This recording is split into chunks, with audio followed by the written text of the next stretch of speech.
İstanbulda 6,2 bal gücündə zəlzələ baş verib, təxminən 1 saat bundan qabaq və biz həmin zəlzələ zamanı qeydə alınan görüntüləri hazırda sizinlə bölüşmək istəyirik. Nəticələr maraqlıdır yəqin ki, insan itkisi ilə bağlı, dağıntılarla bağlı. Son məlumatlara görə insan itkisi yoxdur, dağıntılar yoxdur. Hətta AFAD İstanbulda güclü zəlzələdən sonra bir açıqlama da verib, sakinlərə riskli binalardan uzaq durun çağırışı edib və İstanbul Böyükşəhər Bələdiyyəsindən bildirilib ki, indiyə qədər hər hansısa bir ciddi hadisə baş verməyib. İstanbul Valiliyi də hazırda hər hansı dağıntı xəbərinin olmadığını açıqlayıb.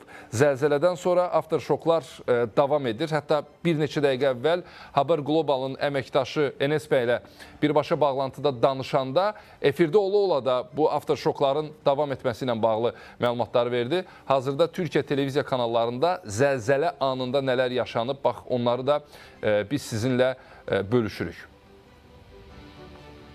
Müxtəlif görüntülər var, müxtəlif televiziya kanallarından. Maksimum şəkildə sakit davranmağa çalışırlar televiziyada çalışan həmkarlarımız, amma istənilən halda ciddi narahatlıq var onların daxilində. Bu təbii ki, görüntüləri izləyəndə hiss olunur.